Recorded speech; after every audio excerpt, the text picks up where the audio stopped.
Voilà la question pour introduire ce livre-là. Qu'est-ce que tu fais, toi? Vous allez reformuler ce que vous avez écrit. Qu'est-ce que tu fais? Qu'est-ce que tu fais désormais dans ta vie? Tu es transporteur de briques? Non. Toi, tu élèves les poulets? Il y a des gens qui disent, oui, je suis un éleveur de poulets. Non, tu n'élèves pas les poulets. C'est pas ça ton travail. Tu n'es pas un éleveur de poulets. Toi, tu nourris les Sénégalais. Tu contribues au développement du pays. Tu n'es pas un éleveur de poulets. Parce que si tu te vois comme éleveur de poulets, ce qui va t'intéresser, c'est de faire des bénéfices de 200, de 300 sur chaque poulet. Mais quand tu te vois en train de nourrir le Sénégal, tes ambitions, c'est de comment vendre d'aliments à d'autres éleveurs.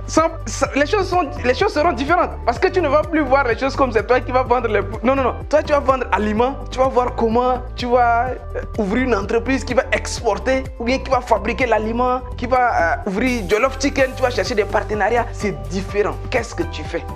Est-ce que vous savez ça? C'est plus facile de gagner 10 millions que de gagner 100 000. C'est plus facile de gagner un salaire de 500 000 que de chercher un salaire de 50 000. Pour gagner 50 000, vous êtes beaucoup. Il y en a beaucoup. C'est la base même de la pyramide de Maslow. Vous êtes beaucoup. 2, le travail demandé là-bas est beaucoup. Le travail là-bas est pénible. Souvent, les salaires de 150 000, tu vas rester au soleil travailler. Les salaires de 1 million, personne ne va te payer 1 million, il va te laisser rester au soleil. Tu vas être dans un bureau climatisé. Donc, si tu cherches des petits montants, tu souffres pour gagner. C'est ça le secret de la vie. C'est de voir les choses grandes. Voilà pourquoi on dit que quand tu vises les choses grandes, tu te donnes plus de chances de réussir parce qu'au sommet, il y a très peu de personnes. Le plus difficile, c'est de se battre pour aller au sommet. Mais quand tu arrives au sommet, il y a la place. Et deuxième chose, si tu te bats pour aller au sommet, même si tu n'y arrives pas, au moins tu n'es plus à la base. Il y a un adage qui dit que visez la lune. Et même si quand vous ratez la lune, vous atterrissez sur les étoiles. Parce que le seul fait de se battre pour viser le sommet, l'énergie, la force que tu déploies pour te battre, pour quitter la base là. Même si tu n'atteins pas le sommet, tu n'es plus à la base.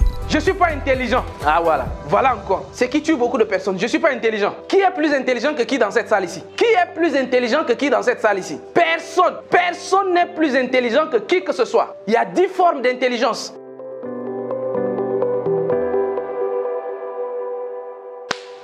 Alors, bonjour tout le monde. Comment vous allez? J'espère que vous allez très bien. Donc aujourd'hui, on va étudier un livre très très puissant. D'ailleurs, ce livre-là est l'un des livres les plus vendus au monde. Tu peux me passer le livre? Exactement, merci beaucoup. Donc c'est l'un des livres, donne-moi les 2 exemplaires, je pense que c'est ça. Voilà, donc cet exemplaire-là, je l'ai acheté pour vous. Je vais laisser ici dans la bibliothèque pour que vous puissiez lire à tour de rôle. Mais ce qui est important, c'est qu'il faut l'acheter. Je vais le laisser juste pour que ça reste là. Vous pouvez lire, avant de commencer le boulot, vous pouvez lire 4-5 pages, des choses comme ça. Ou bien, une personne prend, ça fait une semaine, il ramène, il passe à une autre, et ainsi de suite. Ça, c'est ce que je vais laisser ici. Mais moi-même, mon exemplaire est là. Donc, tu peux le poser là-bas. Moi-même, mon exemplaire est là. Il est vieux. Ça fait des années quand même que je l'ai. Et je l'ai. Partout où je pars avec le livre là. Pour vous dire que c'est un très bon livre. Le livre a été écrit par un auteur américain, Joseph Schwartz, donc il s'appelle David Joseph Schwartz. David Joseph Schwartz, c'est un marketeur. Il a étudié la psychologie du marketing. C'est-à-dire qu'il a étudié comment les gens ils prennent des décisions, comment les gens ils réfléchissent. Il a étudié un peu la psychologie. C'est un auteur qui est né en 1927, il a vécu 60 ans, il est mort après en 1987. Et le livre a été écrit en 1958. Très célèbre livre, à plus de 6 millions d'exemplaires vendus. Il est mort en 1987, mais des décennies après, ce livre reste le livre le plus lu par les grands PDG aux États-Unis. Peu importe ton niveau de revenu, quand tu lis ces livres-là, dans les mois à venir, ton niveau de revenu ne peut pas rester le même niveau. Ce n'est pas possible. Le même livre-là, tu l'as lu une fois. Tu vas penser avoir tout compris le livre. Tu vas passer à un autre niveau. Reviens le lire l'année prochaine. Le livre n'a pas changé. Mais toi, tu changes. Parce que tu vas lire le livre en fonction du niveau de la vie que tu es. C'est très très rare de voir des livres qui parlent à tout le monde.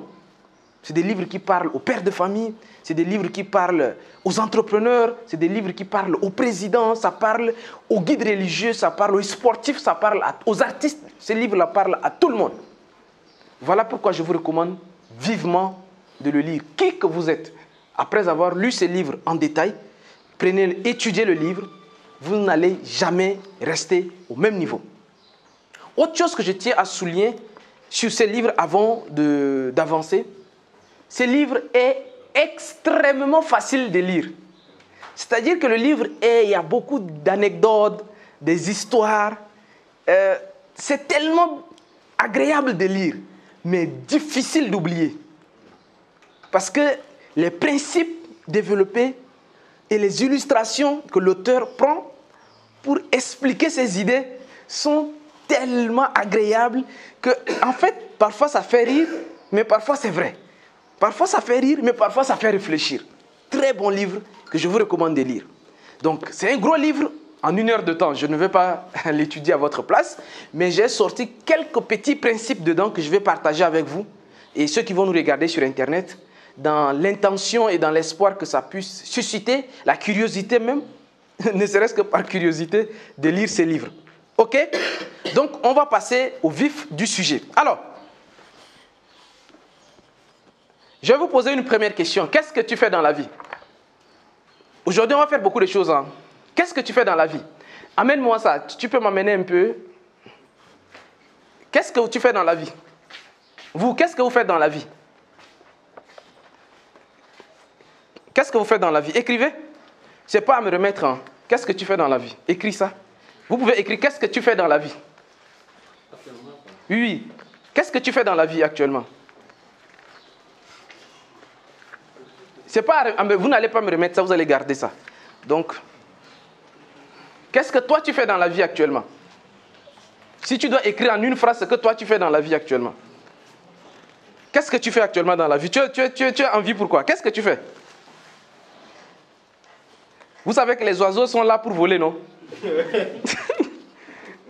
Mais vous êtes là pourquoi? Qu'est-ce que tu fais actuellement dans la vie? Ta présence là, actuellement. Ce n'est pas à me remettre, c'est à garder pour vous. Et c'est intime en cette question. Qu'est-ce que tu fais dans la vie?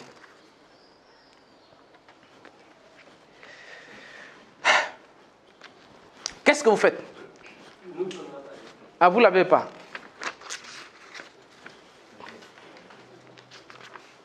C'est bon, c'est bon. Non, je ne vous dis pas de me dire, hein, écrivez juste. Et si vous n'avez pas encore trouvé ce que vous devez écrire, ça peut continuer à la maison, quoi. Même chez vous après. Mais déjà, l'idée, j'aimerais que vous écrivez maintenant. Parce que normalement, ça devait être rapide si tu sais ce que tu fais. Parce que si tu ne sais pas ce que tu fais dans la vie et que tu dois réfléchir pour trouver ce que tu fais dans la vie, c'est bizarre. Normalement, tu devais savoir. Ça, c'est une question. Quand on pose à un oiseau, on sait directement ce qu'il fait. Mais toi, on te pose et tu ne sais pas. Bon, ok, d'accord. Si ça peut simplifier la chose, dites ce que vous faites, quelle activité vous faites. Bon, mais bref, voici une histoire qui doit vous faire réfléchir. Un jour, Joseph Schwartz, c'est des choses que vous allez retrouver dans le livre, il arrive sur un chantier. Et quand il arrive sur le chantier, il voit des ouvriers en train de travailler. Il arrête le premier ouvrier et il lui demande « Qu'est-ce que tu fais ?» L'ouvrier dit quoi? Il dit « Qu'est-ce que vous êtes en train de faire là ?» Le premier ouvrier dit « Ah, ok. Bon, c'est nous qui déchargeons les briques. Donc on décharge les briques et puis voilà, on amène là-bas quoi. » Ok, d'accord. Ils étaient plusieurs ouvriers, hein, donc c'est un gros camion qui amenait des briques, donc ils étaient sur le chantier, donc ils déchargeaient des briques. Il arrête un deuxième ouvrier, il le demande « Qu'est-ce que vous faites ici ?» Et le deuxième ouvrier dit que « Mais nous sommes en train de construire un immeuble ici. Hein. » Il dit « Ok. Donc vous êtes en train de construire un immeuble. D'accord. Ok. » Il reste là, il reste quelques minutes, il appelle un autre ouvrier. Il dit que « Qu'est-ce que vous faites ici ?» L'autre ouvrier dit que « Non, mais tu vois, nous sommes en train de construire le pays. Hein. » Il dit « Actuellement, on est en train de construire le pays comme ça. » Il dit « Ok, d'accord. » Et il est parti. Il a tiré la conclusion que pour le même travail que les mêmes personnes font, chacun voit son travail en fonction de ce qu'il voit lui. Ils sont tous en train de décharger des briques, mais le premier, lui, il pense que ce qu'il fait dans la vie, c'est de décharger les briques. Donc lui, il voit son travail comme un déchargeur de briques. L'autre, lui, il voit son travail comme il est en train de construire un immeuble. Et l'autre, lui, il se dit qu'il est en train de construire le pays. De vous à moi, il a tiré la conclusion. Mais si on observe ces personnes 5 ans plus tard, les 3 ne peuvent jamais rester au même niveau de la vie. Le premier a beaucoup de chances de rester ouvrier toute sa vie. Parce que pour lui, il se dit que lui, il est en train de ramasser les briques. C'est ça ce qu'il fait. Le deuxième a beaucoup de chances un jour de devenir entrepreneur bâtiment. Parce que lui, dans sa tête, il est en train de construire un immeuble. Donc, le deuxième peut devenir rapidement et facilement dans la vie un jour un entrepreneur bâtiment. Même s'il est ouvrier, il y a des gens comme ça dans la vie que vous les voyez comme ça. Même s'il est vendeur ambulant, tu l'arrêtes, tu le demandes, est-ce que tu es vendeur ambulant? Il va dire non, non, non, je cherche fonds de commerce pour ouvrir mon magasin.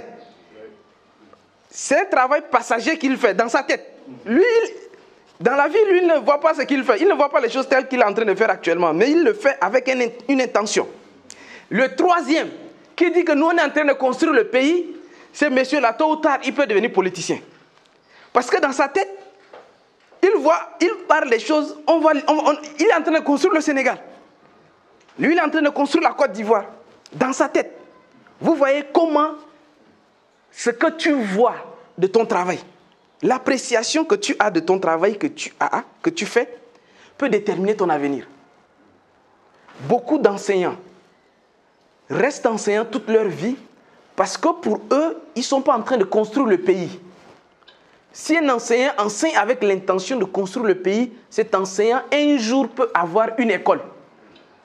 Un jour, il peut devenir maire.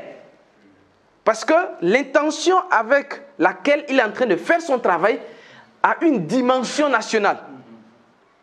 La magie de voir grand. Rien de ce que vous faites actuellement, là, il faut le faire. Ne faites pas les choses telles que vous êtes en train de le faire. Tout de suite, légui là. Mbaye Gueye, il lavait les voitures. Mbaye Gueye de EMG. C'était un laveur de voitures à Dakar. Mais je suppose qu'à l'époque où il lavait les voitures, c'est quelqu'un qui voyait grand. Parce que ses amis avec lesquels il lavait les voitures sont restés laveurs de voitures. Après, il a quitté le lavage de voitures, il vendait des pièces détachées. Mais pour lui, c'est toujours une étape. Ce n'est pas sa destination. C'était des personnes que si tu les arrêtais, ah, toi tu fais quoi? Il dit que moi je suis en train de vraiment aider les Sénégalais à... C'est-à-dire que regardez son discours sera différent. Parce qu'il va dire que non, vraiment je vais aider le Sénégal à faciliter la mobilité urbaine. Donc lui, laveur de voiture, quel est le lien entre quelqu'un qui lave la voiture et qui te dit que non, je suis en train d'aider les Sénégalais? Mais beaucoup de personnes négligent le travail de nounou.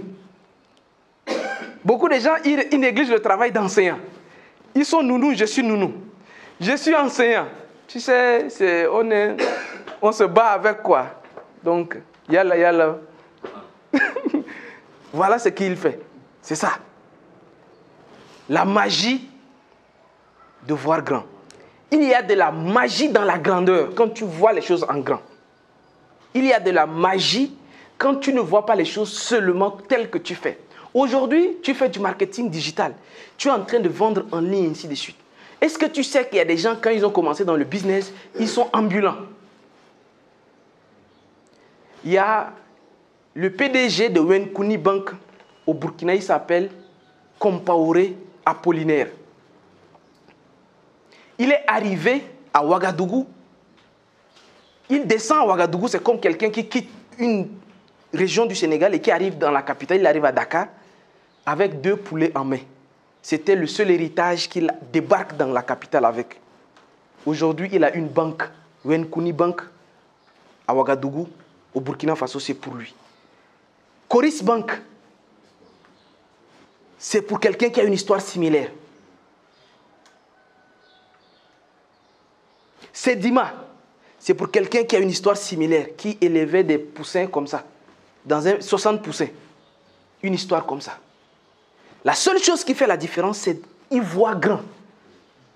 Si tu ne vois pas grand dans ta vie, tu auras l'impression que ce que tu fais, ou bien ce que tu as fait, ou bien ce que tu vas faire, tu le fais juste parce que ça devait te servir à manger. voilà la question pour introduire ce livre-là. Qu'est-ce que tu fais? Toi, vous allez reformuler ce que vous avez écrit. Qu'est-ce que tu fais? Qu'est-ce que tu fais désormais dans ta vie? Tu es un transporteur de briques? Non. Toi, tu élèves les poulets? Il y a des gens qui disent, oui, je suis un éleveur de poulets. Non, tu n'élèves pas les poulets. Ce n'est pas ça ton travail. Tu n'es pas un éleveur de poulets. Toi, tu nourris les Sénégalais. Tu contribues au développement du pays. Tu n'es pas un éleveur de poulets. Parce que si tu te vois comme éleveur de poulets, ce qui va t'intéresser, c'est de faire des bénéfices de 200, de 300 sur chaque poulet.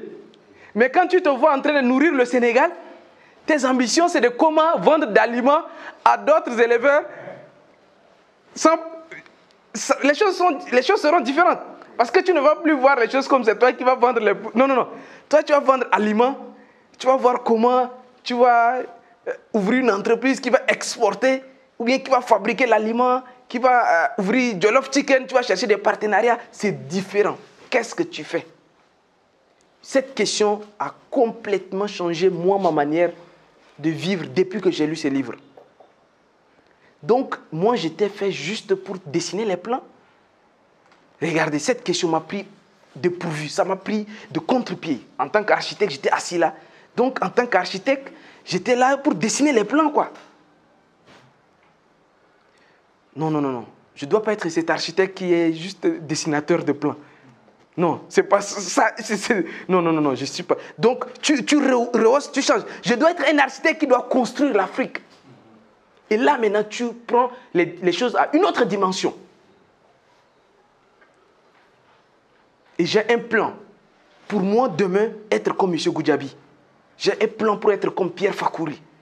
Aujourd'hui, je suis dans le business. Beaucoup ne comprennent pas pourquoi je ne fais pas trop de vidéos d'architecture comme avant. Mais j'ai ma stratégie sur 10 ans, sur 20 ans. De comment demain je dois construire moi aussi des villes. J'ai mes stratégies désormais. Ce livre t'amène non pas seulement à voir les choses telles que tu es, mais à te projeter sur l'impact général que tu auras dans la vie. Aujourd'hui, par la grâce de Dieu, nous sommes en train d'acquérir maintenant des hectares pour faire des cités. Et ça commence pour moi, ce n'est qu'une étape. Quand je vois mon mentor Pierre Goudiaby Atepa, très récemment, le président Oligui Nguema lui a contacté pour construire Libreville 2. C'est-à-dire que la capitale, c'est Libreville actuellement. Mais il est en train de construire Libreville 2 avec ses aéroports, avec ses cités. C'est une autre ville carrément. Voilà des gens utiles.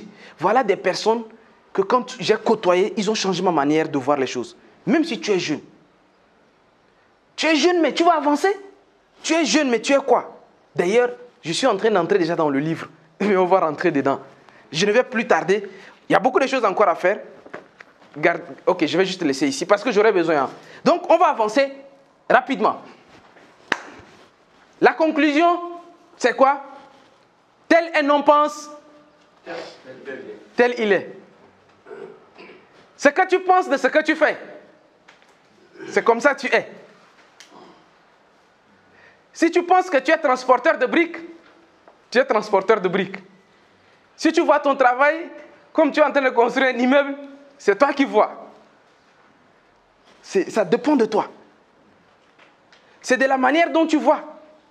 Et j'aime tellement cette phrase de Joseph Schwartz qui dit, si tu penses que tu es capable, ou bien tu penses que tu n'es pas capable, dans les deux cas, tu as raison. Qui pense qu'il va devenir riche? Qui pense qu'il ne peut pas devenir riche? De toute façon, ce n'est pas à moi de vous juger. Tu as raison. Tu penses que tu ne peux pas? Tu as raison. Si tu penses que tu ne peux pas, tu as raison. Félicitations. Moi, tu as raison. Ce que tu as dit là, tu as raison à 2000%. Tu penses que tu vas être riche? Tu as raison. Si tu penses que tu es capable, ou bien tu penses que tu es incapable, dans les deux cas, tu as raison. Parce que tel un homme pense, tel il est. La magie de voir grand. Tel un homme voit les choses. On a vu ensemble comment l'univers agit. En tonus matinal, pour ceux qui ont suivi le tonus matinal d'hier avec Omar Nebier, où nous avons vu le fonctionnement du monde. le fonctionnement de l'univers. L'univers, c'est ce que vous appelez Dieu, Jésus, bon, pas comme vous voulez, c'est pas Jésus, mais c'est celui que vous croyez être l'être suprême, selon vous là. C'est ça qui est, pour ne pas indexer des religions, on va appeler juste l'univers. Parce que c'est la même chose, c'est les noms qui sont différents. Chacun essaie de trouver le nom, mais c'est l'univers, quoi, c'est le suprême. Toi, tu lui demandes des choses. Tu dis que si tu veux telle chose, tu as des idées, tu réfléchis, tu veux faire telle chose. Tu lui envoies des informations. Tu lui envoies des informations, ce que tu veux. L'univers va te revenir sous forme d'intuition, sous forme d'imagination. C'est-à-dire que tu as des idées. Donc, c'est une communication. Mais ça reste dans le monde spirituel. Ça reste parce qu'il y a le monde animal, végétal, qui est le monde où nous sommes dessus. Ensuite, il y a le monde humain, donc nous. Puis il y a le monde des esprits, qui est au-dessus de nous, les humains. C'est ces mondes-là. Et ces mondes-là, nous, on communique avec ces mondes-là. C'est un peu une petite parenthèse de la métaphysique, juste pour vous faire comprendre ça. Nous, on a des esprits au-dessus de nous. Il y a certains qui disent que ce sont nos ancêtres, bon, ou bien ainsi de suite. Mais c'est le monde spirituel qui est au-dessus de notre monde physique, de notre monde humain là. C'est de ces mondes-là d'où nous proviennent les facultés mentales supérieures.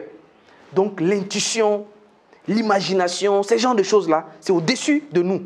C'est au-dessus de nous. Donc on peut recevoir ces informations. On peut recevoir ces intuitions, ces idées, ces choses qui nous viennent là.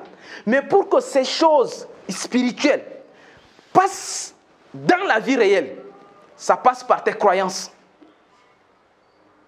Tu peux demander et prier, demander 100 millions. Demander 100 millions. Dieu te l'accorde d'avance. Qui veut beaucoup d'argent? Dieu te l'accorde déjà. C'est-à-dire que tu l'as déjà. tu veux voyager. Tu l'as déjà. Mais ce qui va freiner la matérialisation de cette chose dans ta vie réelle, c'est tes croyances. Tu vas penser que 100 millions, c'est beaucoup, hein? Est-ce que tes croyances commencent à te limiter? Est-ce que le doute s'installe? Et puis, les choses qui te sont venues, il y a beaucoup qui ont tué. On dit que, ça c'est un de mes mentors, père spirituel également, père à son âme, Miles Monroe. Il dit que le cimetière est l'endroit le plus riche au monde. Parce que c'est au cimetière que beaucoup sont morts avec leurs rêves. Beaucoup sont morts avec leurs idées. Ils ont reçu des idées. Ils ont reçu des choses. Mais ils sont morts avec. Parce que leur croyance a limité la réalisation de leurs idées. Leur croyance, c'est la seule. C'est-à-dire qu'il n'y a que ta croyance qui limite la réalisation des grandes choses dans ta vie. Tel un homme pense. C'est parce que la transition, cette transition du monde spirituel au monde physique est limitée par ce que tu crois. Tu te crois incapable. Tu te crois capable. C'est ce que tu crois qui vont guider tes actions. Tu te vois jeune, tu te vois vieux, tu te vois, c'est ta croyance.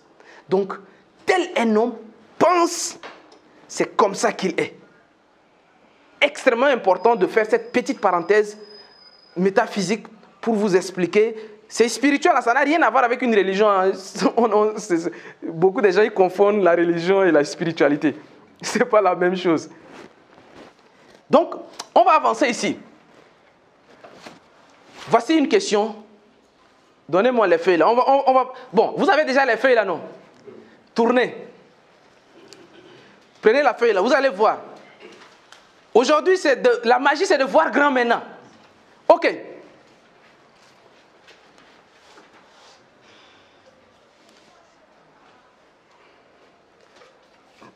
Quel salaire tu penses que c'est un bon salaire au Sénégal? Selon vous. Parce que c'est selon chacun.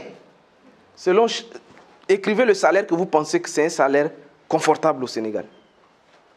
D'après vous. Oui. Selon vous, quel est le bon salaire au Sénégal? Quand quelqu'un te dit qu'il a un bon salaire, selon vous, c'est quel salaire? C'est individuel, hein? C'est encore chacun d'entre vous. Selon vous. Un bon salaire au Sénégal. C'est bon? Ok. Toi, c'est combien le salaire? Au Sénégal? Ok. Toi? 4 millions. 4 millions. Un bon salaire au Sénégal, selon toi. Toi, c'était combien? 7 millions. Un bon salaire au Sénégal. Tu connais des gens qui gagnent 4 millions par mois au Sénégal? 3 millions. Gomis? 600 000. Un bon salaire. Pour toi, un bon salaire au Sénégal. Quand on a 600 000, c'est déjà bon. 500 000. 500 000. 800 000. 2 millions. 800 000. 4 millions. 2 millions. Combien? 1 million 500. 5 millions. 500 000. Un bon salaire au Sénégal. 450 000. On est tous dans le même Sénégal. Hein? Nous sommes tous dans le même Sénégal, mais il y a certains, ils pensent que tel salaire, c'est bon. D'autres, ils pensent que tel salaire, c'est pas bon. Pour d'autres, 500 000, c'est bon, ainsi de suite. Pourquoi? Selon vous, pourquoi selon vous, nous sommes tous dans le même pays et certains pensent que 500 000, c'est bon. Et pourquoi d'autres, ils pensent que c'est plutôt 1 million, d'autres plutôt 2 millions. Selon vous, qu'est-ce qui fait ça? Parce qu'il y a des gens qui gagnent 500 000, il y a aussi d'autres qui gagnent 1 million, il y a aussi d'autres qui gagnent 5 millions. Mais pourquoi... Non, mais pourquoi vous avez dit ça? C'est ça en fait. En fonction de tes connaissances et de ce que tu sais. Ok, on va revenir dessus tout à l'heure. Regardez bien ça là, on va revenir dessus. Je vais vous dire pourquoi certains ils pensent que c'est comme ça. Pourquoi certains, eux, ils pensent comme ça. Et pourquoi certains, eux, ils pensent plutôt comme ça. La question, c'est que vous devez savoir maintenant, si tu arrêtais de viser ce qui est accessible. Je vais vous montrer quelques statistiques pour vous montrer le problème. Pourquoi c'est grave. Pourquoi je décide, moi, de faire des vidéos. Par exemple, des choses que je fais là. Même si on me payait, je ne faisais pas. Je reçois beaucoup de personnes qui m'envoient « Justin, je veux que tu viennes animer des conférences ici pour nous, des jeunes. Je veux que tu viennes transformer la mentalité des jeunes. Viens faire ceci. » J'ai dit « J'ai pas ce temps. » Pourquoi? Parce que si je vais aller animer des séminaires de 100 places, 200 places. Mes séminaires, quand moi-même j'organise, c'est 1000 places maximum. Mais si je fais des vidéos comme ça, et je poste, souvent, il y a des vidéos qui ont 100 000 vues. Il y a des vidéos, quand je poste, ça fait 5 000 vues, des choses comme ça. Ça touche plus de personnes et ça reste longtemps, même après ma mort. C'est ma manière de pousser les gens vraiment à changer leur mindset. Leur manière de voir même le monde. Parce que ce qui bloque les gens, c'est ça. Regardez vous-même les statistiques, vous allez comprendre que c'est grave la situation que nous vivons. Première statistique. Une étude de Harvard a montré que 90% des candidats visent des postes en dessous de leur capacité réelle. 90% des candidats visent des postes qui sont en dessous de leur capacité. Quand les gens ils déposent leur CV pour aller travailler, il a master. Mais si on dit, on recrute des techniciens, Bac plus 2, lui qui a master, il va aller déposer. Les gens visent, est-ce que vous avez compris la phrase? Les gens, ils visent des postes en dessous de leur capacité parce qu'ils pensent qu'il n'y a pas beaucoup de monde et que peut-être ils vont sortir du lot et peut-être comme ils ont beaucoup de niveaux et qu'on demande seulement Bac plus 2 et quand ils ont Bac plus 5, ils vont postuler parce qu'ils seront le plus intelligents, donc on va les recruter. Les gens voient un peu les réflexions. À l'époque, quand je dirigeais le magazine BTP d'Afrique, je cherchais une secrétaire. J'ai reçu quelqu'un qui m'a envoyé un Master 2 plus un doctorat. Je vous assure, je cherchais une secrétaire. Mais j'ai reçu le CV de quelqu'un qui a doctorat en géographie. Il cherche du travail. De secrétaire. Un jour, je cherchais un journaliste. J'ai reçu encore un autre doctorat en sociologie. Voilà comment les gens, ils sont compétents. Les gens, ils peuvent faire des choses extraordinaires. Mais ils visent des postes qui sont en dessous de leur capacité. Ça, c'est selon Harvard. Hein? 90%. Regardez ce qui va encore choquer. En moyenne, il y a 36 candidats pour un poste de niveau basique. C'est-à-dire que lorsqu'on lance, on dit qu'on cherche un assistant, on cherche des techniciens de surface, on cherche des caissières. Généralement, dans le monde, ces statistiques-là viennent de LinkedIn. Oui, généralement, quand on demande un poste simple, pour des postes simples, il y a 36 candidats qui postulent. Lorsqu'on parle des postes basiques, assistants, des choses comme ça. Mais regardez, lorsqu'on cherche des postes de direction, on cherche des gens qui vont diriger. Il y a 4 personnes. Ça, c'est selon LinkedIn.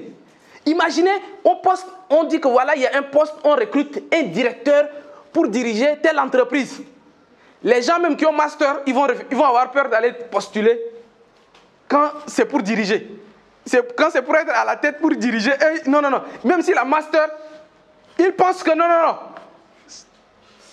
C'est beaucoup. Donc, ils ne postulent pas. Quand on dit non, on cherche directeur Afrique d'entreprise multinationale d'eau ou bien d'électricité. On cherche un directeur zone de tel pour gérer tel pays. Même les gens qui ont master, doctorat ne postulent pas.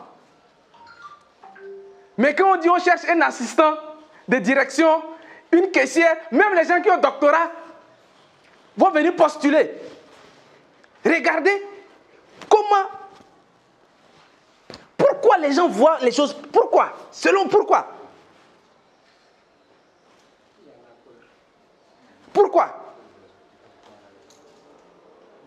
Pourquoi les gens ils voient toujours les choses petites?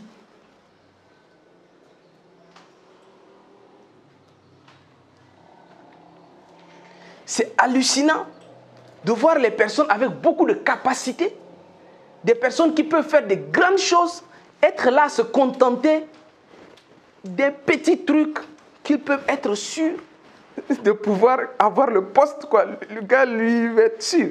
Et dans la pyramide, c'est là maintenant vous devez comprendre.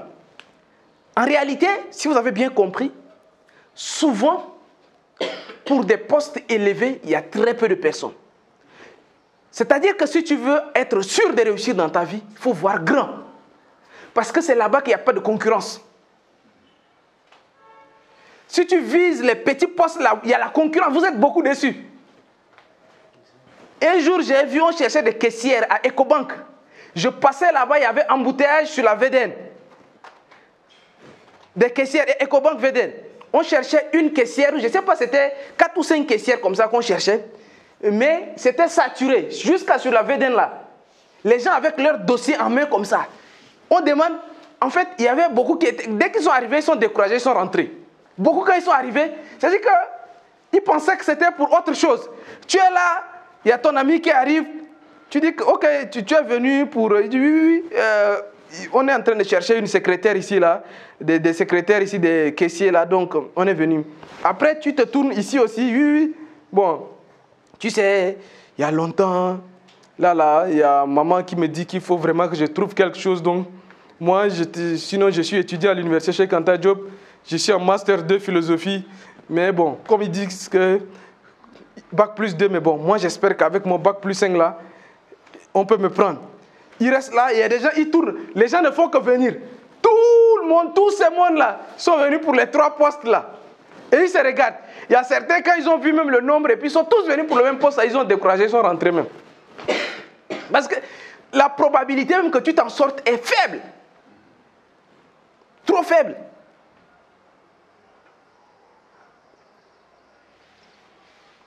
J'ai un ami qui était même revenu du Canada. Lui, il allait là-bas. Il était parmi ceux qui me racontent la scène là. Lui, quand il est venu, au début, les gens, ils se demandent, ils viennent, ils s'attendent. Oui, c'est où on dépose les dossiers pour Ecobank là. Ils disent que oui, c'est ici. Ah, ok, ils sont venus et puis les gens viennent. Après, ils demandent, ils disent que bon, ils ont demandé, il y a 3 postes, mais là les gens qui viennent, ils disent que vraiment, bon, on va commencer à prier. Il y a ceux qui ont commencé à sortir les chapelets, en train de commencer à prier. Mon frère, ça ne marche pas comme ça. C'est pas comme ça que ça marche. Ton problème, c'est que toi, tu vois petit. C'est pas pour toi. Si tu veux être sûr de réussir là, il faut viser ce qui est au... Il faut viser un peu plus haut. Parce qu'il y a plus de chances de réussir au sommet. Ça c'est la réalité. Je vous assure, si tu vises de gagner 100 000 par mois, tu vas trop souffrir pour gagner 100 000. Mais si tu vises de gagner 10 millions, c'est plus facile. Est-ce que vous savez ça? C'est plus facile de gagner 10 millions que de gagner 100 000.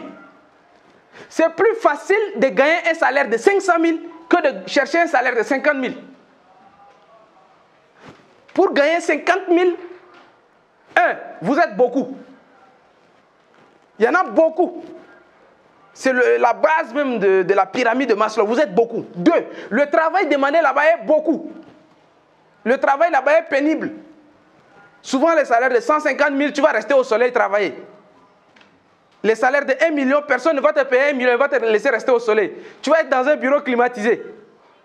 Donc, si tu cherches des petits montants, tu souffres pour gagner. C'est ça le secret de la vie. C'est de voir les choses grandes. Voilà pourquoi on dit que quand tu vises les choses grandes, tu te donnes plus de chances de réussir parce qu'au sommet, il y a très peu de personnes. Le plus difficile, c'est de se battre pour aller au sommet. Mais quand tu arrives au sommet, il y a la place. Et deuxième chose, si tu te bats pour aller au sommet, même si tu n'y arrives pas, au moins tu n'es plus à la base. Il y a un adage qui dit que visez la lune. Et même si quand vous ratez la lune, vous atterrissez sur les étoiles. Parce que le seul fait de se battre pour viser le sommet, l'énergie, la force que tu déploies pour te battre, pour quitter la base là, même si tu n'atteins pas le sommet, tu n'es plus à la base. Au moins tu as quitté déjà la base.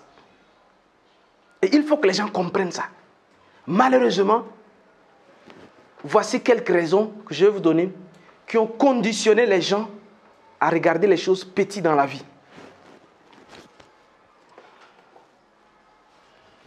Premier élément, ça s'appelle l'excusite. L'excusite, c'est une maladie mentale qui est causée par une sécrétion d'hormones qui contient beaucoup d'excuses. L'excusite, je reprends. L'excusite, c'est une maladie mentale qui est causée par une sécrétion d'hormones qui contient beaucoup d'excuses. Donc l'hormone, là, il y a trop d'excuses dedans. Un peu, oui, excuse. Elle dit que dans tout, il y a excuse. Ça s'appelle l'excusite. C'est une maladie. Il y a des gens qui ont excuse pour tout. Première excuse, je suis malade. Je ne suis pas en bonne santé. Joseph Schwartz, il a dit dans son livre, un jour, il a animé un séminaire.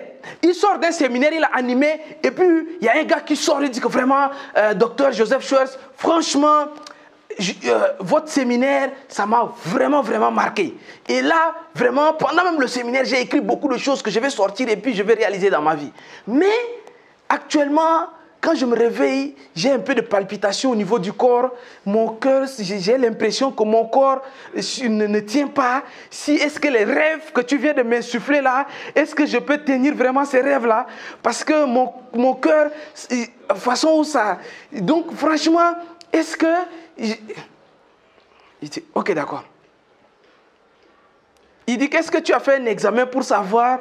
Il dit que je ne sais pas, je n'ai pas encore fait d'examen, mais je me sens trop fatigué, donc... Il dit, ok, d'accord. Il finit le séminaire, il rentre dans l'avion. Quand il rentre dans l'avion, son voisin, il est assis, il était assis comme ça. Vous voyez, lui, il n'était pas assis sous la fenêtre de l'avion. Lui, il était assis là, et puis il y a quelqu'un qui est assis là. Et il reste là, il y a quelqu'un, je vais, tic-tac. Il jette un coup d'œil dehors comme ça. Bon, ils sont dans les airs quand même. On ne sait pas, mais il reste un peu, ça fait tic-tac. Il regarde. Bon, lui pense que peut-être il y a un téléphone quelque part qui sonne ou bien quelque chose. Après, lui, il voulait appeler les hôtesses pour leur dire que l'avion là, il y a un problème parce que ça commence à faire tic-tac. Et quand il se tournait trop, son voisin l'a touché. Il dit que non, mon frère, pardonne, désolé. Ils ont mis une valve dans mon cœur. Donc actuellement, je vis avec une valve. C'est ce qui fait en sorte que ça fait tic-tac là. Donc j'ai dit que il fonctionne, son cœur a des problèmes, donc il est obligé de fonctionner avec une valve quoi. Ah, Joseph Choua, vraiment. Il dit que oui, tu sais, j'ai des grands projets, je dois lancer des immeubles, j'ai des projets actuellement, même là, peut-être dans les 25 prochaines années, je préfère, parce que d'après mes projections, je sais que je peux vivre jusqu'à 80 ans, 100 ans comme ça, mais entre-temps, je veux au moins écrire 15 livres pour la génération à venir. Je vais me présenter aux élections présidentielles. David, lui, il est assis là, il est abasourdi, quoi. Il dit que le gars qui vit avec une valve, on ne sait pas, il va mourir à tout moment. Le gars, il dit qu'il se projette à écrire 15 livres avant de mourir. Il se prépare à se présenter aux élections présidentielles. Toi, tu es bien portant, tu es debout, parce que tu te sens un peu fatigué. Tu dis que, moi là, je ne suis pas sûr, je vais faire de grandes choses, mais ma santé là, je ne sais pas, je me sens trop fatigué, mon cœur ne bat pas très bien, donc je ne sais pas si... Non, voilà l'excuse. Ce qui retient beaucoup de personnes, c'est cette excuse-là. Il y a une dame, elle est allée à l'hôpital, elle rentre, elle se met à pleurer. Sa fille vient voir et dit que ma fille, maman, qu'est-ce qui ne va pas? Il dit que non, il n'y a rien, mais tu ne connais pas la personne. C'est un de tes oncles là, on était très proches, mais voilà, on m'a dit qu'il est décédé, mais toi tu ne le connais pas, c'est ça.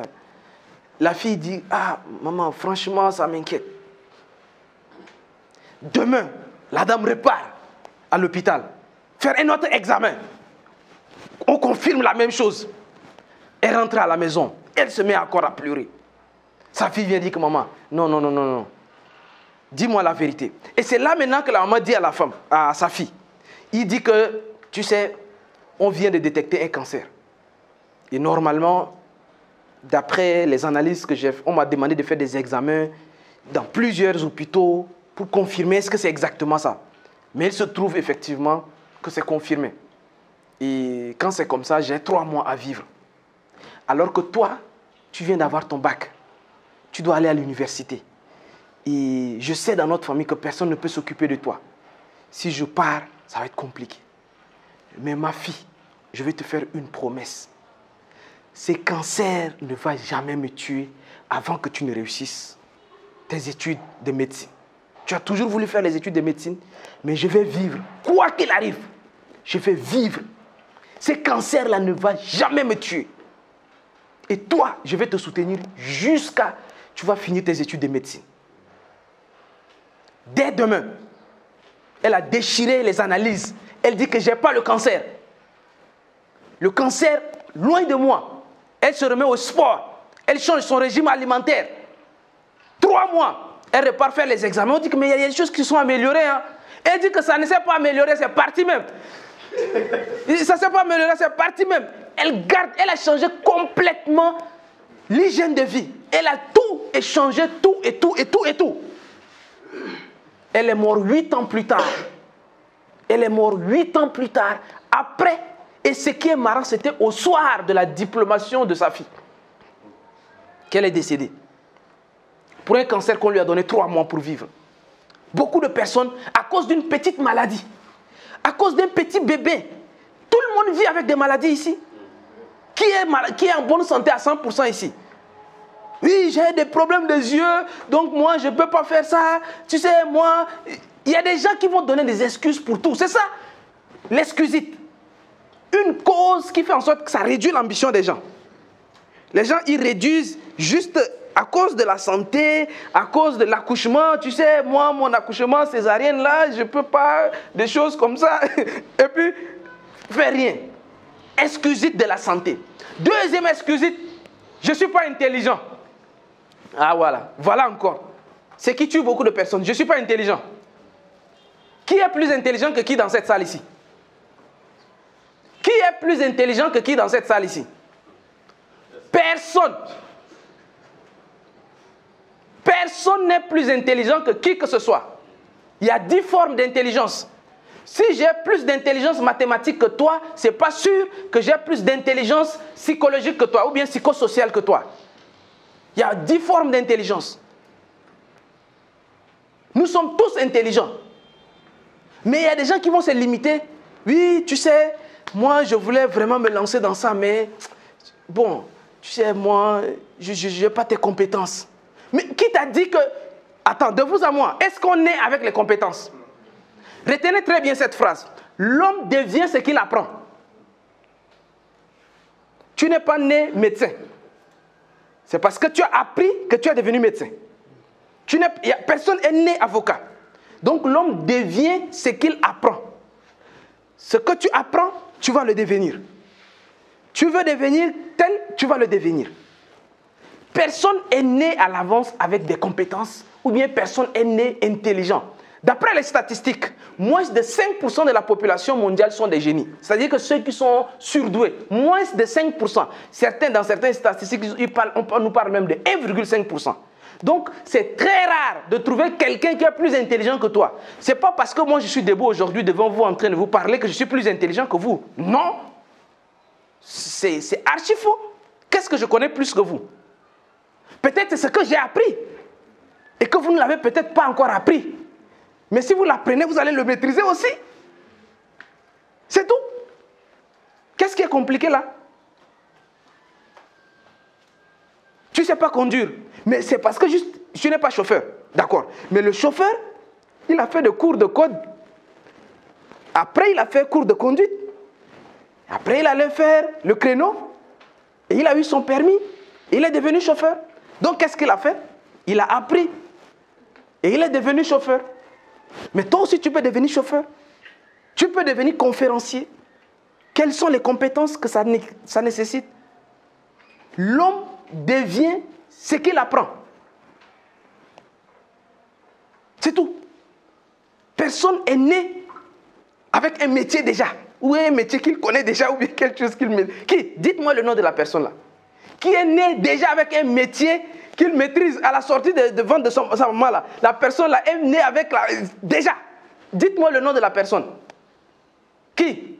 Vous connaissez quelqu'un, ou bien sur internet, dites-moi qui à sa naissance est venu déjà avec mathématicien, physicien, à sa naissance déjà. Personne. Personne. Donc, on ne se donne pas d'excuses que je ne peux pas faire ça parce que je ne connais pas. Mais tu ne connais pas, va apprendre. Et tu vas devenir la personne là. C'est tout. Tu veux devenir un expert en marketing digital. Mais va apprendre, tu vas le devenir. Tu veux devenir riche. Va apprendre Mais c'est tout ça, il y en a. L'homme devient ce qu'il apprend. Excuse, je suis trop jeune, je suis trop vieux. Voilà la mauvaise nouvelle, ce que la société nous a transmis. On nous a appris que la première moitié de notre vie, on nous dit que tu es trop jeune. Et la deuxième moitié de notre vie, on nous dit que tu es trop vieux. Bon, mais quand est-ce qu'on est passé de jeune à vieux? C'est à quel moment nous sommes passés subitement de jeune à vieux? Oui, tu as 25 ans, tu es jeune encore, tu es très jeune. 30 ans, tu es très jeune. 35 ans, tu es très jeune. Dès que tu as 50 ans, tu vois, toi tu es trop vieux maintenant. donc, à quel moment? À quel moment? Finalement, c'est à quel moment? Tantôt, là, on nous disait qu'on était trop jeune. Et brusquement, un cheveu blanc sort, tac, on dit non, maintenant, toi, tu es trop vieux. Donc, à quel moment on doit faire les choses? On nous mélange. Donc, quand tu es jeune, tu veux oser, on dit non, tu es trop jeune. Tu bascules de l'autre côté, on dit non, toi c'est bon. Tu sais, à ton âge. Et puis, non. Il y a beaucoup d'histoires à vous raconter, mais comme je n'ai qu'une heure de temps, je sais que ça c'est ce qu'on va faire pour mettre sur les réseaux sociaux. On va enregistrer ça, on va publier, mais je reviendrai dessus. Ce livre-là, c'est un livre très puissant. Je vous dis, c'est un livre qui change complètement ta vie. On va voir le dernier, la chance. Il y a des gens qui pensent qu'ils ne sont pas chanceux. Tu sais, moi, je devais faire le concours de l'Institut national du pétrole et du gaz là. Mais l'année où j'ai eu mon bac, le concours n'est plus ouvert. Tu sais, il y a des gens qui dans la vie, ils ont la chance. En fait, c'est ça, beaucoup de gens disent ça. J'ai dit que, tu sais, j'étais inscrit sur la liste d'attente, mais l'année là, il y avait eu les élections. Donc, ils ont reporté ça à l'année prochaine. Et l'année qui a suivi, j'étais tombé malade. Et la maladie m'a cloué là-bas pendant 5 ans. Et quand j'étais malade, j'avais 35 ans. Après, quand je me suis relevé, j'avais déjà 45 ans. Et puis la date de concours là, il fallait avoir 30 ans pour passer le concours. Et mon âge a dépassé, maintenant je ne peux plus faire le concours. Voilà, d'excuse en excuse. C'est-à-dire que eux, leur vie, il n'y a que des échappatoires pour ne rien devenir dans la vie.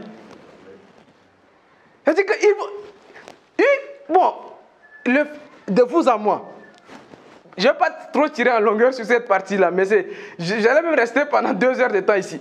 Mais de vous à moi, si vous trouvez des excuses, vous partez expliquer, d'accord, on va vous comprendre. Si vous dites que oui, il y a ceci, c'est pour telle raison, bon, on va vous comprendre. Mais vous qui avez donné ces excuses-là, est-ce que ça vous arrange? Est-ce que ça t'arrange? Quand tu vas donner pour excuse, tu vas te justifier.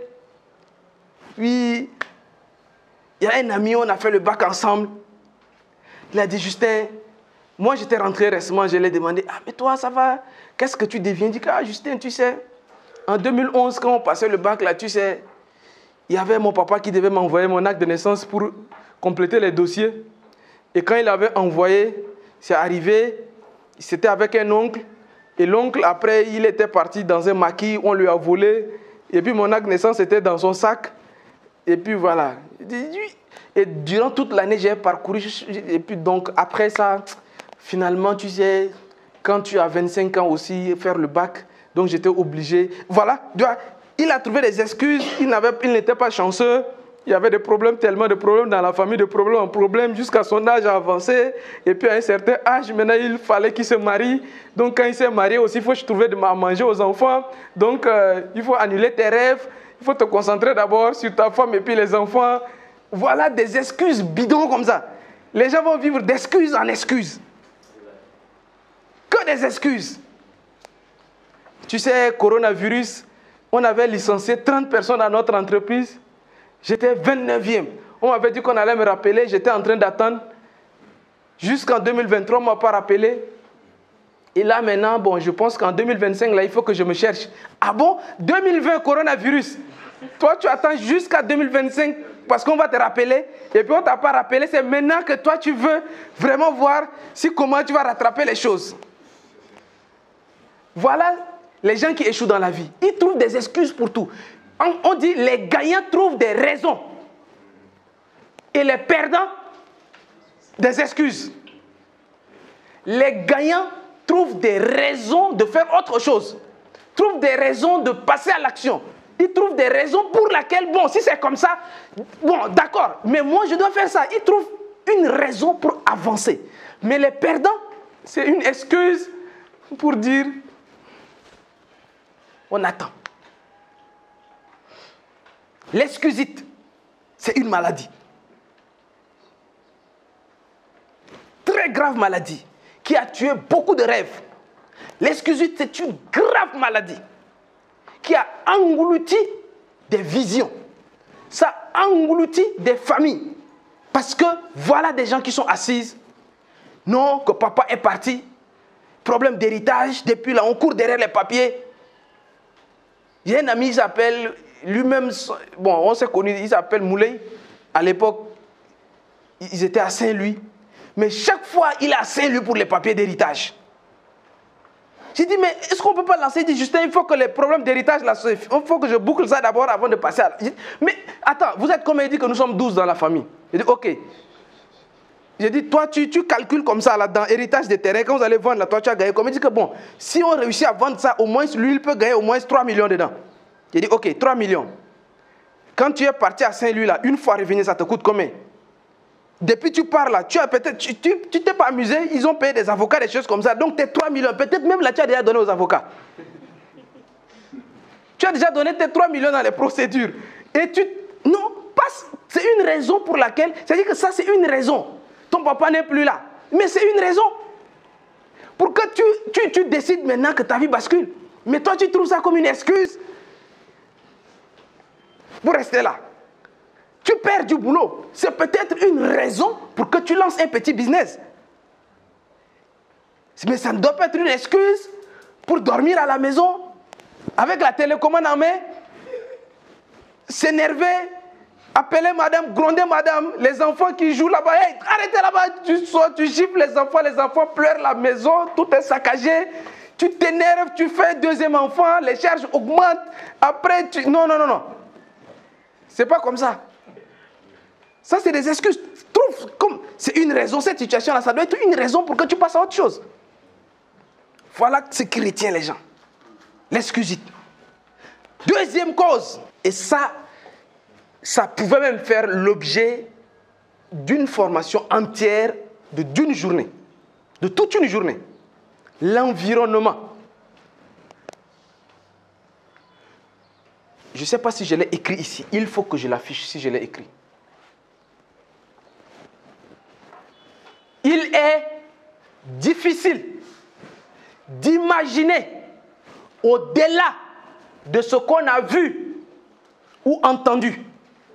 Je répète, il est difficile d'imaginer des choses qu'on n'a jamais vues ou entendues. Ton imagination, tes ambitions ne peuvent pas aller au-delà de ce que tu auras entendu.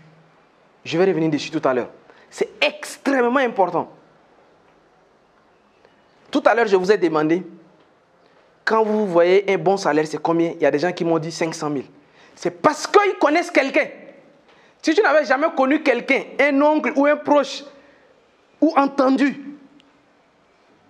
tu n'allais pas fixer ça comme ce qui est bon pour toi. Parce que ta projection, il y a toujours, nous tous, même moi, nous tous, on a un plafond de verre invisible. Où notre limite, c'est ces plafonds de verre-là.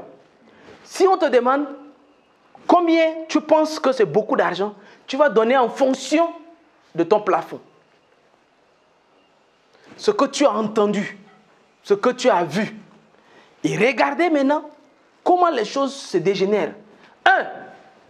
L'élément qui détruit beaucoup de personnes, c'est la famille. Premier élément.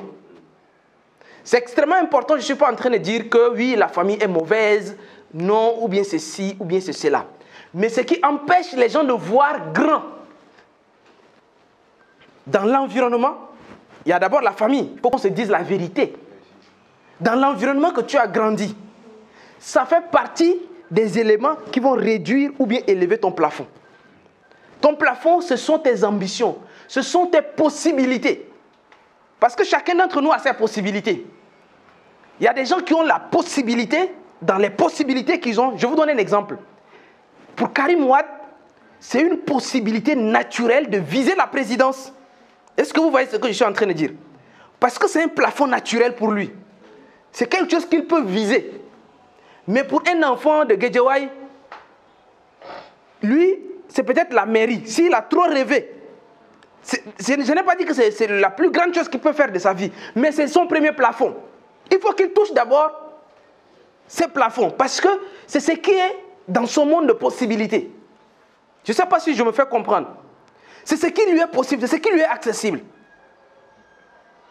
Pour certains, c'est intégrer la fonction publique, parce que c'est ça qui est dans son monde de possibilités. Parce qu'il a des parents qui sont à la fonction publique, des choses comme ça. Donc, c'est dans son monde de possibilités. Parce que l'environnement dans lequel tu vis détermine même ta capacité de penser. L'environnement dans lequel tu vis détermine même tes ambitions. Il y a des personnes qui n'avaient pas d'ambition politique. Ils ont rejoint un cercle d'amis et dans leur discussion, il y a une ambition qui vient.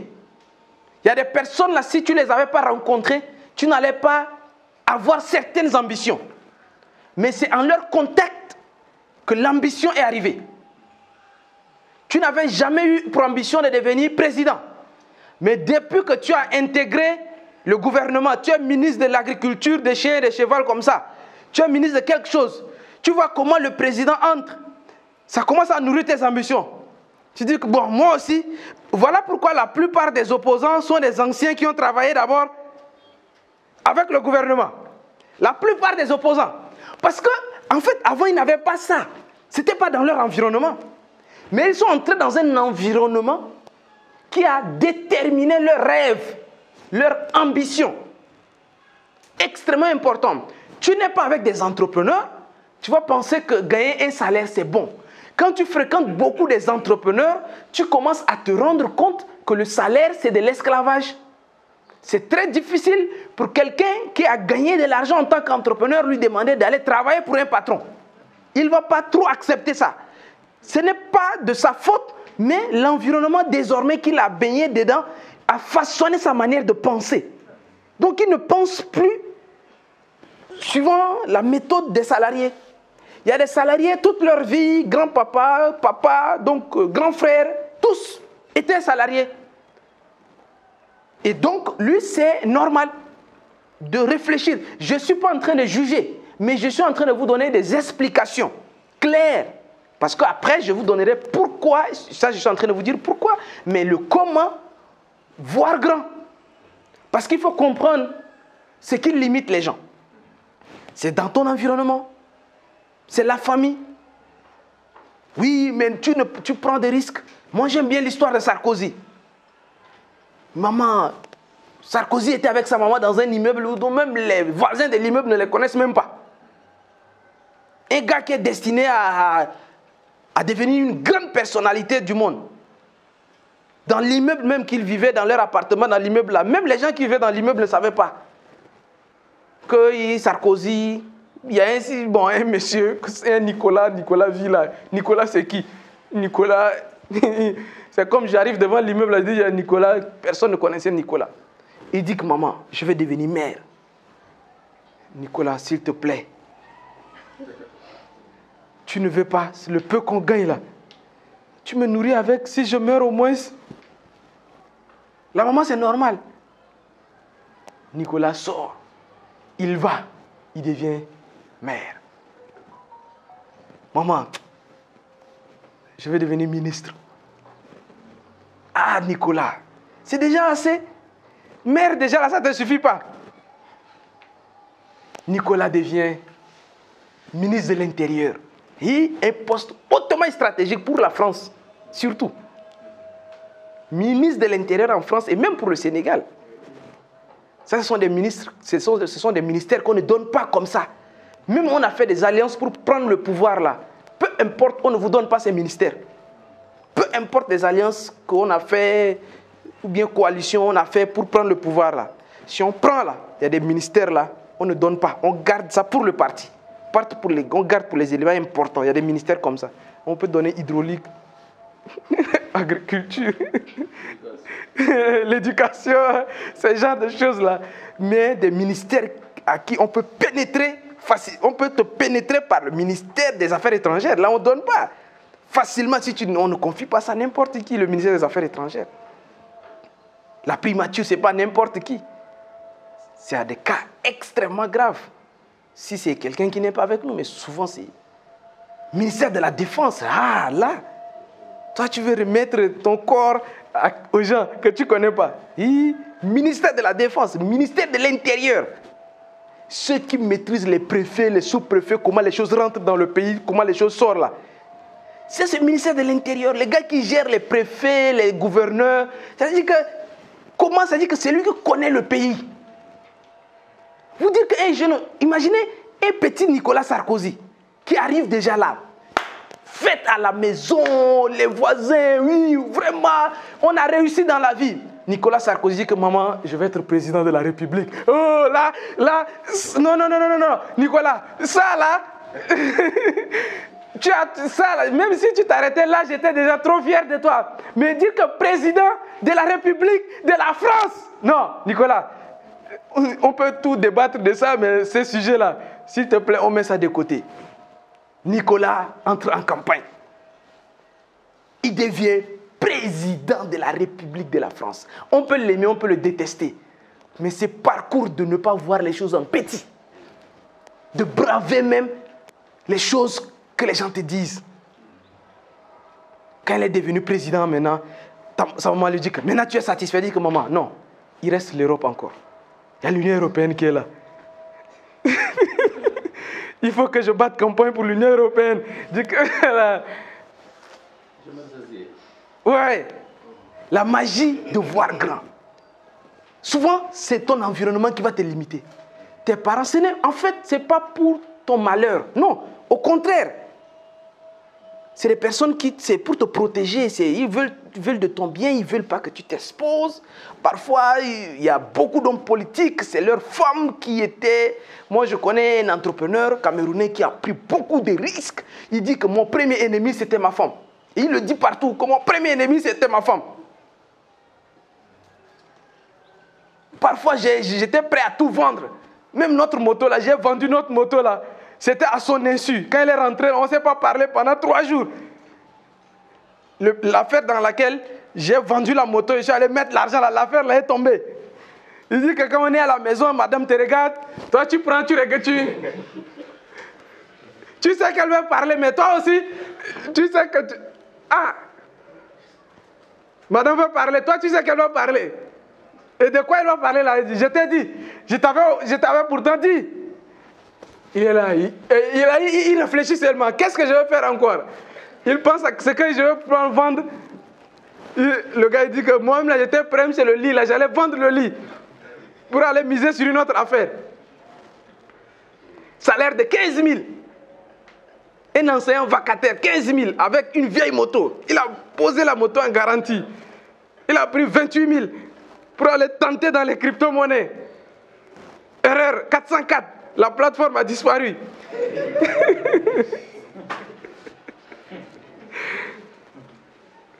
Mais,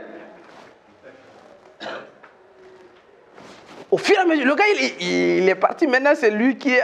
Non, si je parle de lui, vous allez le connaître. Mais voilà, j'évite juste d'appeler son nom. Mais vous imaginez à peu près. Les gens qui vous veulent du bien peuvent freiner tes ambitions. L'école. Et l'école. L'école également. Il y a des écoles. Vraiment, je ne suis pas en train de dire que l'école... Non, non, non. Quand je dis l'école, c'est un des éléments et d'une certaine manière. Parce qu'il y a les écoles, on construit des hommes. Donc, on ne peut pas dire que l'école est mauvaise. Mais... il y a également beaucoup d'enseignants, beaucoup de personnes qui ont tué beaucoup de rêves. Beaucoup d'enseignants ont tué des rêves comme ça. Je vois dans les écoles, je ne dis pas que c'est forcément comme ça que ça va se faire, mais il y a des écoles où il y a des conseils d'orientation. On essaie de connaître d'abord l'élève avant de lui donner des conseils. Bon, mais dans les écoles que nous autres avons fait, on était 300 dans la classe. Il y avait une seule maîtresse là-bas. Hey, tais-toi, tais-toi. Prends la craie, te jette avec. Tais-toi. Les gens, ils font des bruits. La maîtresse ne connaît pas. Quand elle corrige même les copies là, elle n'a même pas le temps de corriger toutes les copies. Elle met seulement les notes, elle passe. Elle met seulement les notes, elle passe. À la fin, celui qui a une bonne note, il passe série scientifique. Celui qui a une mauvaise note, série littéraire. Et puis c'est éparpillé. Donc, en tout cas, nous autres, on a vécu dans des écoles là. On a vécu dans les écoles et je connais, l'école a construit beaucoup de personnes, y compris moi. Mais dans beaucoup d'écoles également, ça a tué les enfants. Les enfants qui étaient venus avec beaucoup d'ambition. Mais l'école te dit non, fais pas ça, fais ça, chicote. Et ainsi de suite. Je ne sais pas, ici aussi à l'école primaire, on chicote les enfants, non? Ou bien on ne chicote pas? Maintenant pas tellement. Maintenant pas tellement. Mais comme nous avant, il y a des amis qui ont cicatrices au dos. Moi, je connais des amis qui ont des cicatrices au dos. L'école les a traumatisés. Ils ont même fui l'école à cause des chicottes. Mais si c'est en train d'être réformé, l'objectif, c'est qu'on comprenne. On ne dit pas, non, tout ne peut pas être bon, tout ne peut pas être mauvais. Non. Sinon, ça devient pas... C'est plus un homme qui a fait quoi. Quand un homme fait, il y a toujours ce qui est bon parce que l'homme a réfléchi. On a réfléchi pour dire, si un homme fait quelque chose, si c'est un humain, parce que l'humain est plus intelligent que toute autre chose. Donc si un humain a réfléchi pour concevoir quelque chose, c'est qu'il a réfléchi. Même si toi tu ne comprends pas pourquoi, mais lui, à son niveau, Il avait réfléchi pour le faire. Donc peut-être si à ton niveau c'est mauvais, ok, à ton niveau c'est mauvais. Mais il y a aussi peut-être il faut voir à son niveau. Je ne sais pas si vous comprenez ce que je veux dire. Beaucoup de choses que les gens disent que non, c'est pas bon, ouais, c'est mauvais. Tout ce qui fait débat. Oh, la polygamie, est-ce que c'est bien, est-ce que c'est mauvais? C'est lui qui a instauré ça, c'est lui qui a dit que c'est bien là, à ses raisons. Il a réfléchi pour dire qu'il faut faire ça. Même si toi tu es contre ses raisons, mais il y a pourquoi il a dit ça. Il a ses explications. Parce que c'est pas bête, c'est pas idiot. Il y a des explications. C'est réfléchi. Toi qui dis que c'est mauvais aussi, tu n'as pas tort. Tu as tes raisons également pour expliquer ça. Et le cas de l'école, c'est ça. Il y a beaucoup de choses qui se sont faites, mais qui n'ont pas aidé beaucoup de personnes. Donc, c'est le moment également pour que beaucoup de parents essayent, parce que les parents sont les premiers responsables de l'éducation des enfants. Ce n'est pas les enseignants. Ça également, ça c'est d'autres sujets, quoi. Ce n'est pas les enseignants. Pour nous, tu mets une moto, tu achètes une moto, tu prends ton enfant, tu le déposes à l'école. Pour toi, tu as fini ton travail. Tu attends la fin de l'année pour voir s'il est passé en classe supérieure ou bien il a redoublé. S'il passe en classe supérieure, tu dis « Ah, c'est bien, c'est bien ». Tu l'amènes au maquis, tu l'achètes de whisky. S'il a redoublé, chicote, l'enfant il fuit la maison. C'est les parents en fait. Les parents sont les premiers responsables d'abord. Ce n'est pas amener déposer ton enfant à l'école. Et cet élément-là également, je veux en parler, mais ça fait tellement débat.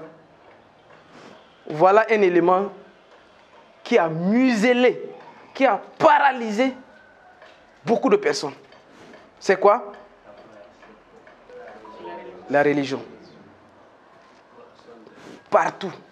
Ça réduit les ambitions des gens. Beaucoup de personnes, moi j'ai connu beaucoup de personnes, ils vont te trouver des moyens pour t'expliquer des choses qui n'existent pas dans le Coran.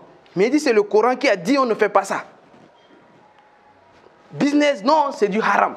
J'ai dit, bon, comment tu peux expliquer ça là que c'est du haram? Parce que quand tu vois, c'est pas du haram. Moi j'ai fait de la finance islamique. Je comprends le Moudaraba, le Moucharaka, parce que mon mentor, Dr Oumar Dia, lui, c'était un docteur en finance islamique. Il a écrit même des livres, j'ai ses livres, et je comprends ça parfaitement. Et ça n'a rien de haram. Le fait de dire que oui, tu achètes et tu revends là, qu'est-ce qu'il y a de haram dedans? Mais beaucoup de gens disent non. Gagner de l'argent dignement, c'est quand toi-même tu travailles. Mais quand tu prêtes de l'argent aux gens, et qui te rembourse avec intérêt, c'est des haram. C'est des haram? C'est des haram? C'est dans l'islam. Si vous prenez des intérêts. Oui. Les intérêts, vous savez que c'est dans l'islam. Ok. Moi, je ne suis pas en train de dire que c'est mauvais. Hein. Il faut qu'on se comprenne. Je ne suis pas en train de dire que c'est mauvais. Mais, en fait, vous partez prendre de l'argent avec des gens avec intérêt ou pas? Même ça, c'est haram? Non, vous. Non, je veux qu'on se... Est-ce qu'on se comprend? Qui est allé déjà à la banque prendre crédit? Non, qui? Qui déjà? On le fait malgré nous. Voilà. Non, ce que je veux dire, ce n'est pas que je donne des raisons, mais je vous dis tout simplement que... Il y a des cas où c'est pas haram. Il y a aussi des cas que ce n'est pas haram. En fait, je pense que vous avez compris l'idée. Si ce n'est pas dans la même devise, c'est pas haram. En fait, ce que je suis en train de vous faire comprendre... Si c'est pas dans l'islam, quelque chose dit. Selon ma connaissance, il y a deux sortes. Si toi, à faire de l'argent, c'est pas ton business, c'est là, un ami vient te crédit 5 000 par exemple. Tu ne fais pas business de l'argent, tu fais autre chose, mais tu as l'argent, il vient te faire 5 000. Donc, non, l'idée, en fait, nous ne sommes pas en train de faire de la finance islamique. Si vous voulez, je vais vous amener le livre de mon mentor. Je vais vous amener son livre ici. c'est leur business. Ou bien vous pouvez me trouver à 4 voies, ainsi de suite. J'ai son livre. Il a détaillé ça, même chez les chrétiens. Où Jésus a chassé ceux qui font du commerce dans le temple là. Ceux qui vendent à l'église. Dans la synagogue. Jésus a chassé les gens. Il a expliqué tout ça. Il dit qu'en fait, en matière de finance, et parce que la finance islamique, ça ne veut pas dire finance musulmane. Ça, c'est extrêmement important à comprendre. La finance islamique se retrouve aussi dans la Bible. Il ne s'agit pas de la finance musulmane, c'est la finance islamique. Ce sont des principes, ça se retrouve même dans la Bible. Mais le principe, ce que je vais vous faire comprendre ici, ce sont des choses qui ont parfois limité beaucoup de personnes. C'est ce que je veux dire. Beaucoup de personnes, parce que c'est ça, au vu de ça, ils pensent que ça, c'est pas pour eux. Ils vont s'auto-exclure. Parce que c'est pas pour eux. Juste ça. Il y a des personnes qui disent que non, être riche, tu n'iras pas au ciel. C'est encore dans la Bible. C'est mal interprété. Et dans la plupart des cas, l'islam ou bien le Coran, la Bible n'est pas contradictoire. C'est les interprétations que les gens vont en faire. Chacun va chercher, parce que vous prenez le même sujet, lui va dire que oui, bon, si on fait ça, et puis lui va dire oui, c'est vrai, mais si, ainsi de suite, donc l'argent, si tu es pauvre, tu ne peux pas entrer au paradis. Maintenant, si tu es quand même pauvre et que tu vas au paradis, tu dois passer le purgatoire, tu vas d'abord payer tant, et puis il y a lui, oui, c'est vrai, mais aussi, non. Après, ça devient un jeu de ping-pong. En fait, tu as tes valeurs. Chacun a ses valeurs. On dit, tout est question de conviction personnelle. Si tu fais des choses où tu n'es pas à l'aise avec ta conscience, même si c'est bien pour les autres, mais si toi, si ce n'est pas dans ta conscience, ne le fais pas. C'est tout. Mais beaucoup de personnes vont tellement mal interpréter les choses qu'ils vont se limiter. Non, on ne peut pas devenir riche. Gagner beaucoup d'argent, c'est mauvais. On n'a pas dit que l'argent est la racine. Non, ce n'est pas l'argent. On dit que c'est l'amour de l'argent. Vous voyez? Après, quand tu déplaces le contexte ou bien le domaine de définition, tu vas trouver les solutions, mais qui ne sont pas adaptées. Voilà pourquoi les mathématiciens, avant de résoudre un problème, premier élément, domaine de définition. Pour cadrer bien dans quoi on parle d'abord. Parce qu'on ne peut pas résoudre les mêmes équations dans R, dans C, dans... Voilà. Si on change le domaine de définition, ça n'a pas de solution. Et si on change le domaine de définition, il y a des solutions. Donc ça dépend juste vraiment du référentiel. Donc je vais vous dire maintenant de façon concrète et pratique. Comme le temps est parti, il reste combien de temps? J'ai parlé de 30 minutes, mais j'ai dépassé. Donc je vais rapidement vous dire concrètement comment faire pour voir les choses en grand. 1. Première stratégie, je vais vous donner 3 stratégies très rapidement, très puissantes. 3 stratégies pour commencer à voir les choses en grand dans votre vie. 3 stratégies. Première stratégie, il faut s'exposer intentionnellement aux influences supérieures. Il faut s'exposer intentionnellement. Il ne faut pas que ça soit hasardeuse. Demain, c'est samedi. Allez-y au Radisson. Allez vous asseoir là-bas. Prenez un jus. Ça fait 2500. Tu bois et tu observes le monde. Tu regardes comment les gens mangent là-bas. Regarde comment les gens ils s'habillent là-bas. Comment les gens ils marchent. Parce que les gens qui dorment à Radisson, ils ne marchent pas comme les gens qui dorment à Guédiawaye. Leur démarche est différente. Les choses ne se font pas de la même manière. Tu vois là-bas, tu as l'impression que tout le monde est gentil. Tout le monde te sourit. Alors qu'ici, tu fais attention, le gars il te klaxonne jusqu'à il descend les vitres. Tu ne l'as même pas touché. Hein? Il gare la voiture, il descend, il dit ouais, yo, tu ne l'as même pas touché. Hein?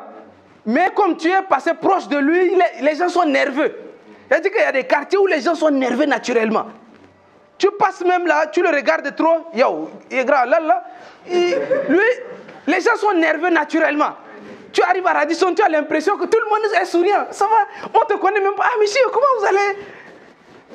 En fait, tu arrives dans un autre monde. Oui, tu es de là, on ne te connaît pas. Mais oui, monsieur, que puis-je faire pour vous? Change d'environnement. C'est-à-dire qu'il faut t'exposer maintenant aux influences. La dernière fois, je suis allé à CFAO.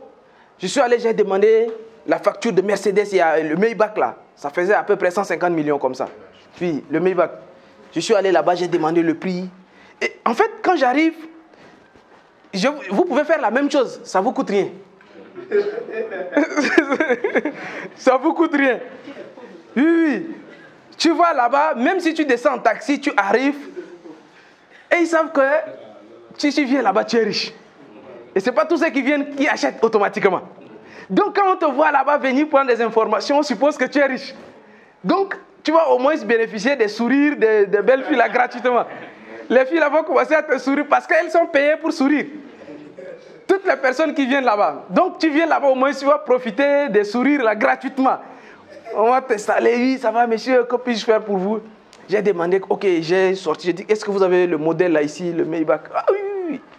Après on sort, ok, d'accord, on m'appelle un technicien qui m'explique, ainsi de suite, on m'explique les fonctionnalités. J'ai dit oui, ok. Après, ils me disent, il y a des options. Il y a ce que tu peux commander. Donc, on peut personnaliser la voiture. Voilà, on peut personnaliser la couleur des sièges. Parce que pour le moment, il y a les sièges de... Ils ont l'usine. Ils m'ont amené jusqu'à dans l'usine. Non, je vous dis, ils ont eu, à CFAO là, ils ont leur dépôt de montage. Derrière là-bas, pour ceux qui savent, il y a un dépôt de montage, assemblage là. Ils ont un dépôt derrière où il y a, c'est pas toutes les voitures qu'on expose là-bas. C'est des choses que je ne savais pas si j'étais pas allé m'exposer à ça là. Je n'allais pas savoir tout ça là.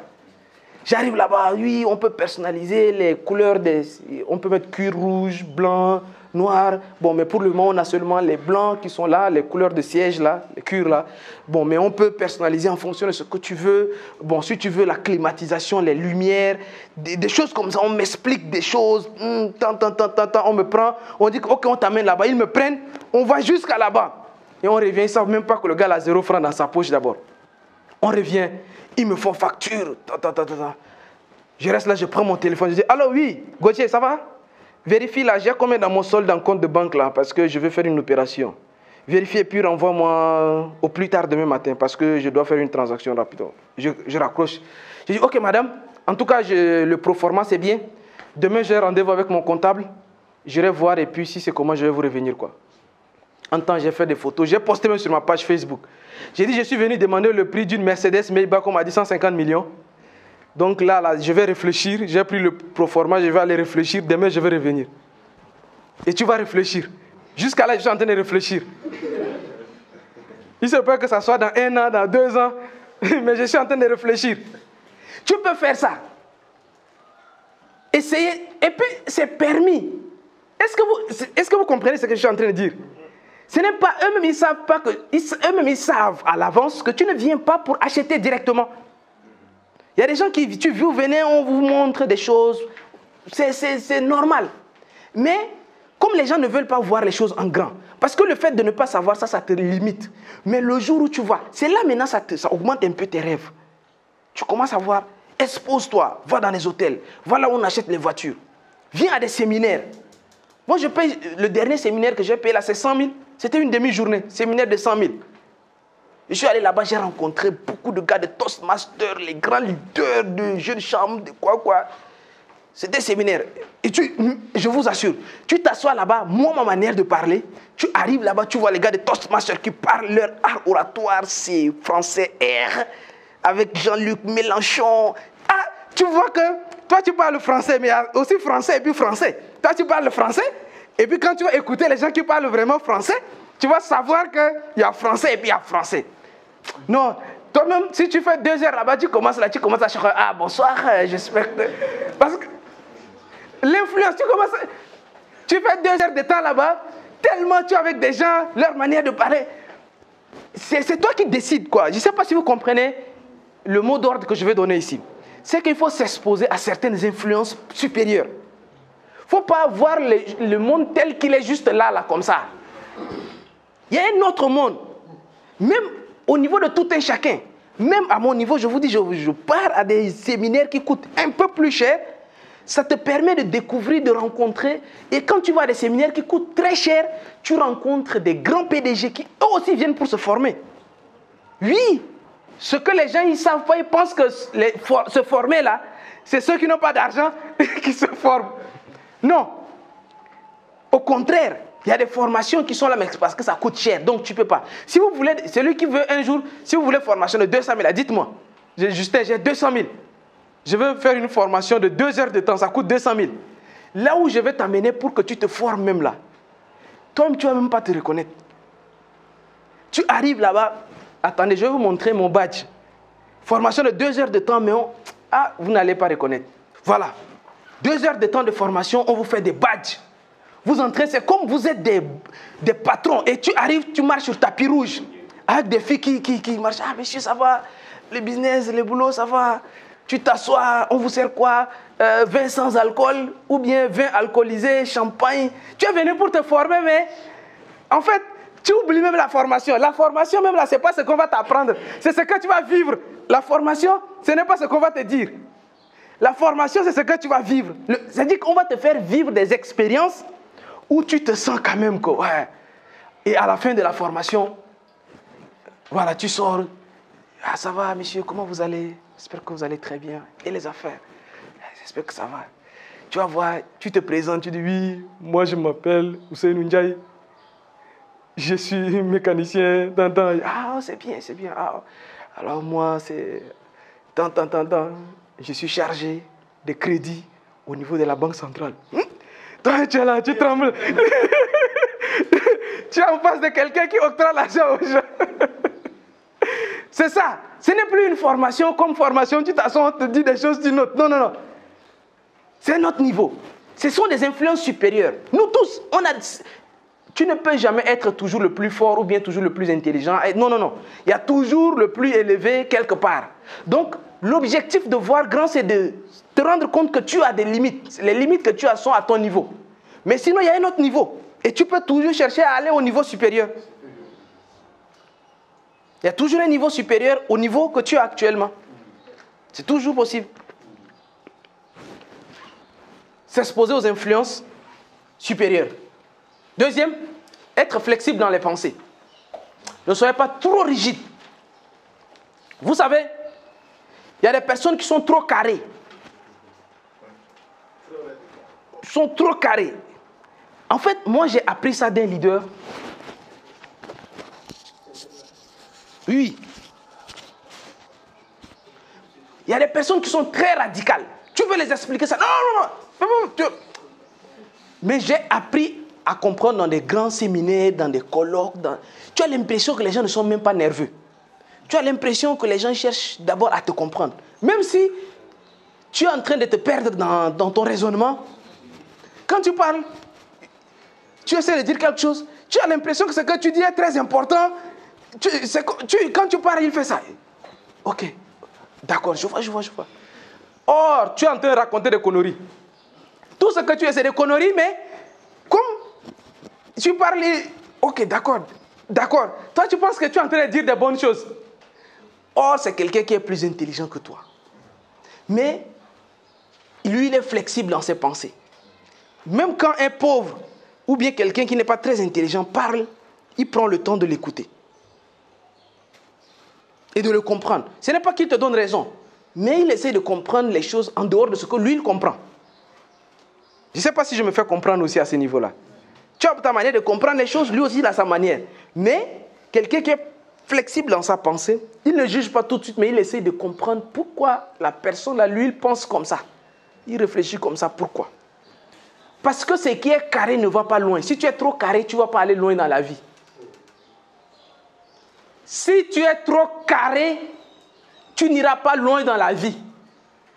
Quand on prend un carré, on prend une cube et qu'on lance, ça ne va pas loin. Ça tourne une, deux fois, ça s'arrête. Mais quand on prend une bille qui est ronde, la bille est ronde, quand on lance, qui va plus loin?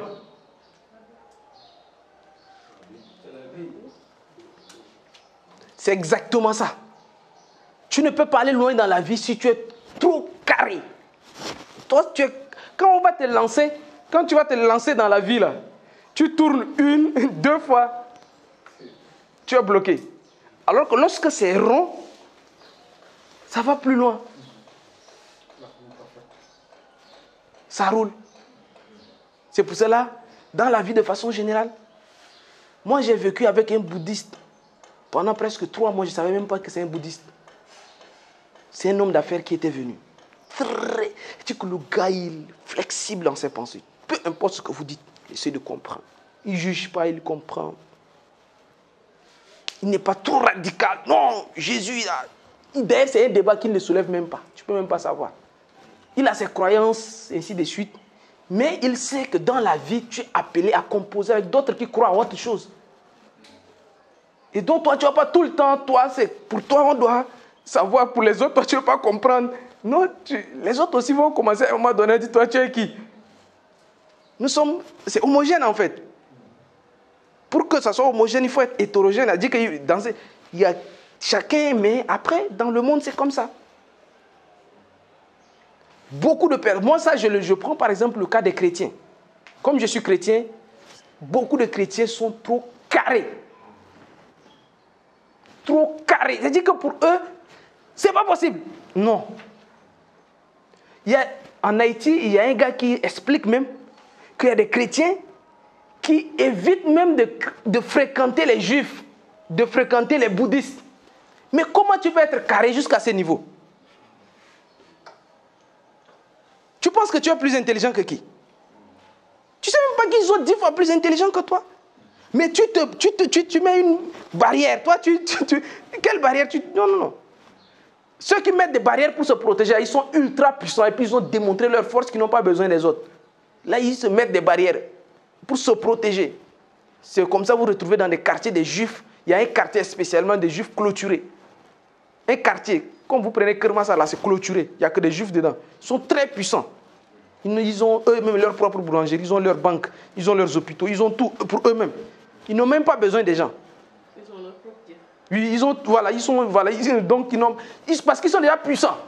Toi, tu n'es pas encore puissant, tu veux avancer dans la vie. Et toi, tu te mets... tu vas mourir là-bas. Parce qu'on n'a pas besoin d'abord de toi. Et toi, tu te mets en quarantaine. C'est mieux, tu te mets en quarantaine parce que c'est toi qui vas pour contaminer les gens là-bas. Mets-toi en quarantaine, les gens sont trop carrés dans la vie. C'est ce qui les empêche même de voir grand. Parce que sinon, tu te limites. Extrêmement important, je pense que c'est la dernière stratégie.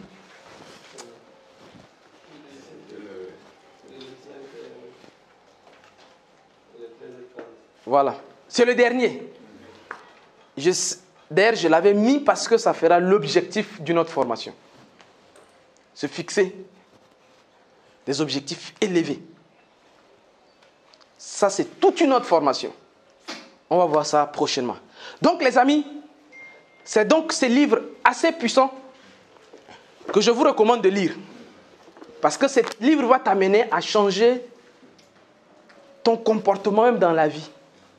Tu vis différemment. Tu vis à une hauteur donnée. Tu cherches à grandir toujours. Tu vois toujours les choses en grand. Tu n'acceptes pas ton niveau actuellement là. Tu ne te contentes pas de là où tu es. Tu vois les possibilités. Tu vois toujours le potentiel, les choses qui sont possibles à ton niveau. De continuer à grimper et à grimper encore. Ce livre a changé des millions et des millions de vies. Et ce livre peut également changer votre vie. Il faut le lire. C'était juste un petit résumé que j'avais fait pour vous. Merci beaucoup.